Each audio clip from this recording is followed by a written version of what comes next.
Well, this is a race that's often decided by centimetres, even millimetres. So, no form to go on. Could be anybody's, Dan. Well, there's a little bit of form. They were all in Lucerne. Not all of them, but many of them in Lucerne. And it was Germany who won in Lucerne, so you might well feel that Germany are the favourites. But the dark horses were with the United States in the black boat there, 2 down from the top.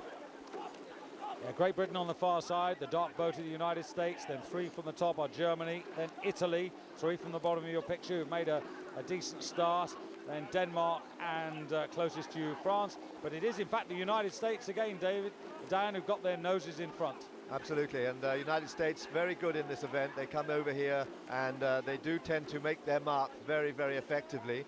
But at the moment it is Italy out in front. Italy, great tradition here. In fact, all these countries here, very, very good tradition in lightweight rowing.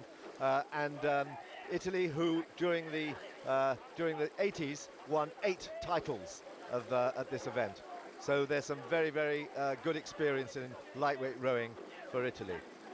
It's interesting, the Americans had that terrific run towards the end of the 90s, though, winning in 98, 99 and 2000. So they've got arguably a little bit of the better recent form. But everybody can stake a claim in this, including the Danes. As I said, they were winners in 95. They were runners-up a couple of seasons ago. And now, just moving into the lead, Germany, who were to the fore in 1998, in fact. Yeah, Germany have really taken a very quick takeover of the lead there from Italy. Italy are the early leaders there in the first 500, but Germany moving very sweetly now. Winners in Lucerne a couple of months ago, and they have opened up very, very quickly. Just in the last 300 and 400 metres, they've taken 3/4 of a length out of Italy, and they are moving very sweetly indeed, picking the boat up, but boat running very, very nicely, very comfortably.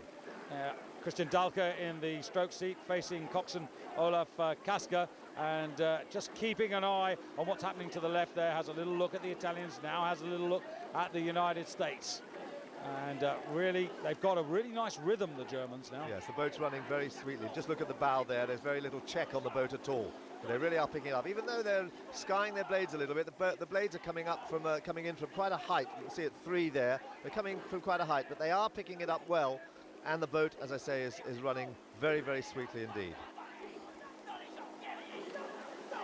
They work good together, good, nice sweep through the stroke. Good traditional, good solid moving of the boat. But you can just see the bow there of the United States boat, the black boat there just above them, beginning to sneak into the stern of their boat there, trying to get by Italy, and they have got by Italy, and they're in second position now as they pursue Germany in the second 1,000 metres. Yeah, 1:24.77 for the German 8 there in that second quarter of the race. And this is a pretty sizable advantage, Dan. Not something we're so used to seeing, remembering also that the average weight of these crews cannot exceed 70 kilos per man. No, they move fast. It's a very competitive event. I want a gold medal in this, and I love this event.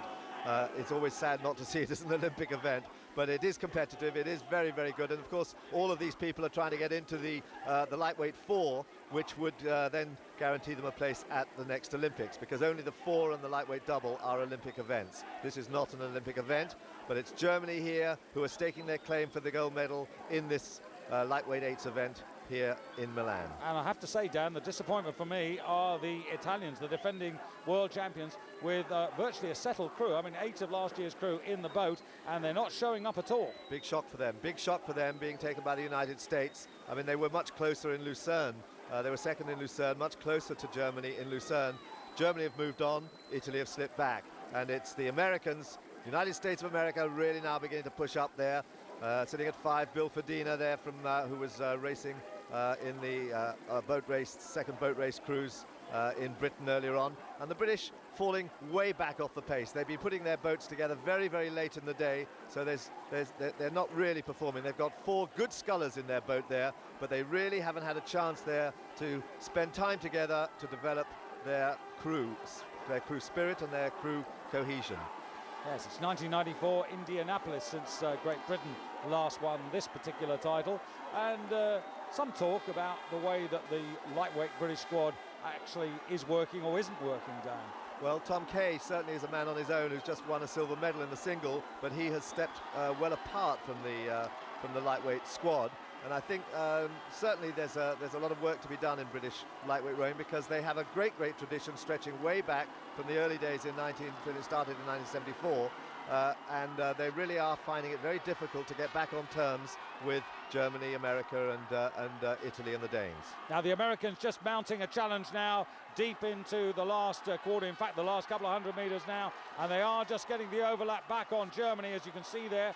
The bow of the American 8 just creeping closer, getting closer to three-quarters of a length deficit, but I think the Germans have done the job here, Dan. They've got this in hand, they can respond if necessary, and it looks to me as if this is going to be Germany's first gold medal of the regatta. Indeed it is. United States, a fine finish there, and in third place, well, this is a good effort there by the French, right at the bottom of the picture, to come back with a relatively unknown crew to grab bronze for their country. Yes, it's a very good performance there from Germany, who made their big push in the second 500 when they took over the lead from Italy, and then they really never looked back. Well, the two squads, Germany with 22 boats entered and United States with 24, head the top of this particular leaderboard, and both countries with many more chances to come.